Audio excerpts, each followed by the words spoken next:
before we get started, quick lead change. I'm going to go with Sigilif for this one, because, well, both Psychic and Air Slash are super effective, Air Slash even more so, but Virizion is very specially bulky, so it should be able to survive a Psychic with some room to spare, hopefully, not too much, hopefully it's right in the sweet spot. So let's take a look at how much damage it does.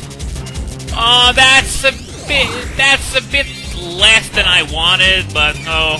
And you see, you're going to see the main problem with Virizion is that it can recover its health with Giga Drain, which means that sometimes it's going to have to be hit again in order to be brought back down to a more decent position in terms of HP. And holy shit, that hurt like hell. So, Rock Slide. It could take one more Rock Slide, but I'm not going to chance it. If it does Sacred Sword again, I'm dead. So I'm going to bring back Sigilith and start to work on capturing it immediately. Sacred Sword, Sigilith, it has a quadruple resistance to the move, so not a big threat. It also resists Giga Drain, which is excellent because it won't be regenerating HP as fast as it could otherwise. So, Hypnosis managed to connect on the first hit this time. So, what are we going to see this battle? Stormtrooper Sigilif or Sexy Sigilif? And oh my god! Oh my god! I don't think we're going to need to see either, folks! Because I just managed once again to get one of those one-ball catches that I have the secret of, and how do I keep doing this while I'm filming? When I'm not filming, I have the most rotten luck ever! Reverse Let's Player Curse, ladies and gentlemen. Can I fly out of this forest? No, not Deerling. It's not going to be flying out of here. And yes, we can fly out of here, so this means we can head over to Striaton City. So, obviously, first thing I'm going to do... Wow, sorry, I still can't believe I did it again. I mean, I've done it so much in this LP series thus far that every time I think, it's never going to happen again. I have exhausted all my luck, and look at that. I did it again, folks. One ball. Now I'm going to be cursed with a crappy nature, which we're going to look at right now. So, Virizion is all the way over here. Bold nature, lowers attack, increases physical defense. Could be worse, could be better. Virizion's physical defense leaves a bit to be desired, so this is pretty good. And I think I just screwed up there because I think I need Flash in Wellspring Cave. So I'm going to be bringing Deerling instead of Ducklet because, well, it's not a big issue not being able to fly back because the entrance to Wellspring Cave is very close to Striaton anyway. So, let's give our Virizion some new moves. I'm going to go with X-Scissor first for the time being. And I'm going to go ahead and delete Helping Hand since, well, when do we ever use Helping Hand? Even in doubles, I'm not a huge fan of it. Can it learn Rock Slide? I know it can learn Stone Edge, but nope, can't learn Rock Slide, so I'm afraid we're going to have to keep Retaliate for the time being. Not such a big deal, though I don't think I'll be using Retaliate all that much. I'm gonna keep it while waiting for Swords Dance. I'm just gonna reorder my moves in my preferred order here. Sacred Sword, Giga Drain, X-Scissor, and Retaliate comes last. So, next step, we are going to head to Wellspring Cave. Remember, the first time we went there was some water, and we couldn't go beyond it because we didn't have Surf. Well, now we do have Surf, so we can easily take care of the remainder of that cave. One thing to note about Wellspring Cave is that even in the basement, that can only be accessed from this point of the game on, the wild Pokemon's levels are going to be extremely low, like 12, 13, stuff like that, even though we can't get there until, you know, right now in the game. So this is really stupid, so for this reason I'm just going to be running away from all the wild Pokemon that I encounter down there. Just going to reorder my Pokemon real quick. Jellicent is going to go in the lead for now. And Virizion is going to go second, you know, just in case there are some double battles. Though I don't think there are any, just not taking any chances. I'm going to boost Jellicent first because, well, it doesn't have a stat total that's as high, even though it has some EVs under its belt, which Virizion doesn't have, but Virizion has a much higher base stat total because it's a legendary, of course, and it's also going to be pretty strong on Route 17 and 18, which is what we're going to do after this. So, as far as Virizion goes, I didn't give you the rundown on what Virizion can do. As I've said before, it has to compete with Breloom for a team slot, considering they both have the same typing and all. But they serve very different purposes. Breloom is more of a glass cannon, whereas Virizion is much more defensive. As I said before, massive special defense. Physical defense leaves a lot to be desired, though, but then again, still better than what Breloom has to offer in that department. And the typing also goes along very, very well with the Virizion's more tankish nature. Excellent defensive typing. It's got some critical weaknesses to fire and ice, but the rest of them are a lot less handicapping. And I guess this is where I'm going to be using Deerling again to light up this cave. And, yeah, as I was saying, the rest of its weaknesses are just stuff like poison, psychic, flying, all types that you won't be seeing that often. So, yeah. Okay, yeah. So once again, sorry, I'm using a map for this just to not waste your time, even though this area isn't quite as complex as a place like Chargestone Cave or even Mistralton Cave for that matter. Low sweep TM, pretty bleh at this point of the game. Not very good. Well, I guess on something that doesn't get anything better in terms of fighting moves, it might be interesting. But even there, its power is sort of low at this point.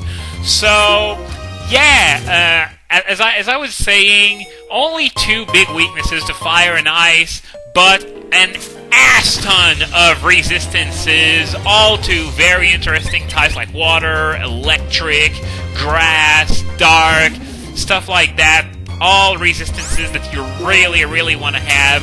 So I guess this is part of why Virizion was so successful prior to the advent of Technician Breloom, which really sent Breloom into the stratosphere as far as usage goes. But Virizion is still a very good Pokemon. It's just used a lot differently. You can use it with Swords Dance, you can use it with Calm Mind, you can even do Workup.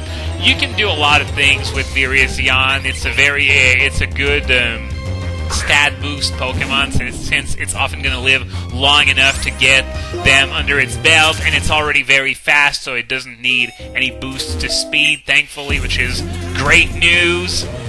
And I guess I should point out that just like how Cobalion was based on Athos, Virizion is based on Aramis, which would make it the selfish, scheming bastard of the group. So, yeah, the one I'll be using out of the Musketeers is pretty much he's pretty much the bad guy of the group. Well, I guess it's not as obvious for those who haven't read the third book, but in the third book, Aramis is pretty much one of the main villains of that book, depending on how you look at it. And oddly enough, I don't see many people misspelling its name as Verizon or something like that. That's something that I would have expected to happen, considering Pikachu, the series mascot, mind you.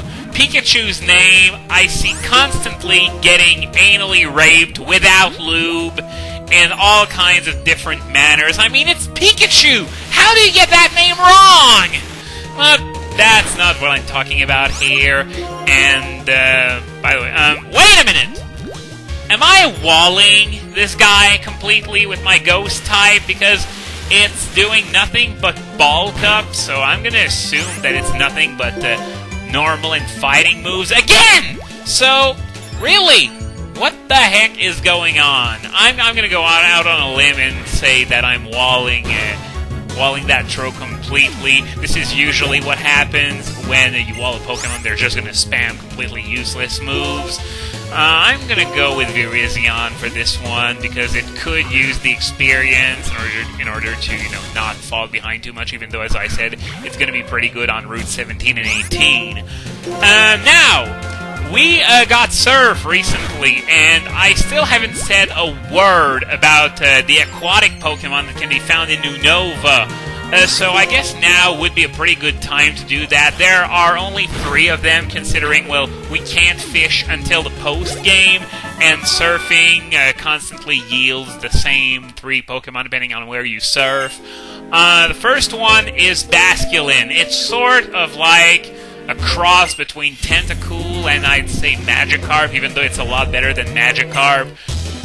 Basculin, not such a good Pokemon. It's a glass cannon, except that we're talking about very fragile glass and a cannon that doesn't hit very hard. It's probably one of...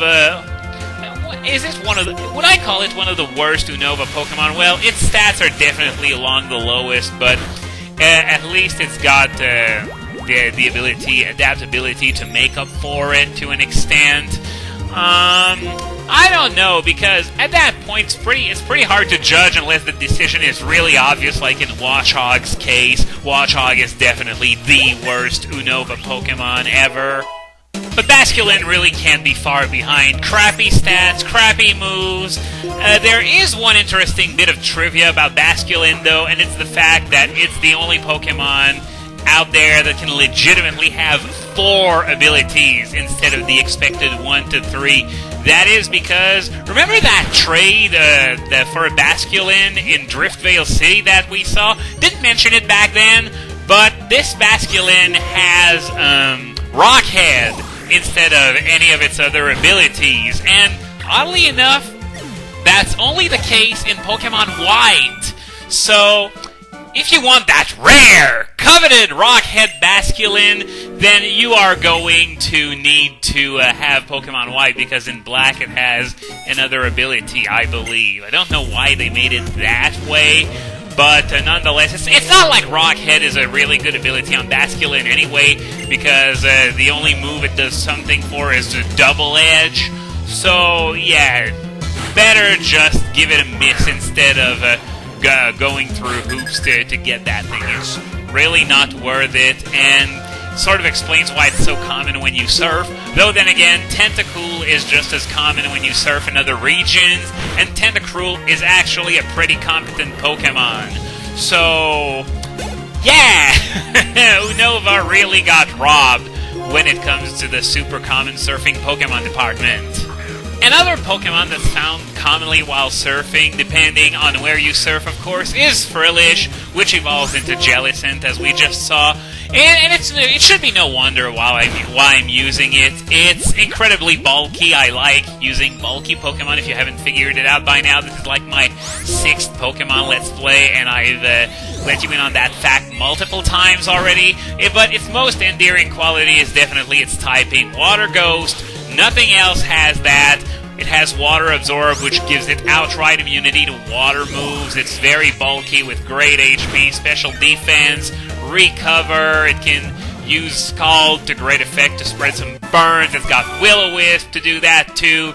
It's just a great all-around defensive Pokemon, great bulky water, one of the best alongside Tentacruel and Wash Rotom, whereas old mainstays such as Swampert and Suicune aren't used that much anymore. Empoleon as well. Jellicent is what basically replaced them for a variety of reasons, alongside, well, Tentacruel has risen to fame in Generation 4 and continues to be great this generation as well. So, we're just about done for today. We still have a few nooks and crannies of this place left to explore, so we're going to do that next time. And maybe we'll have some time left to go off to Route 17 and 18, as well as the extra area of Route 1 that we haven't seen yet. So we're going to grab this to finish this part, Mystic Water. So see you next time!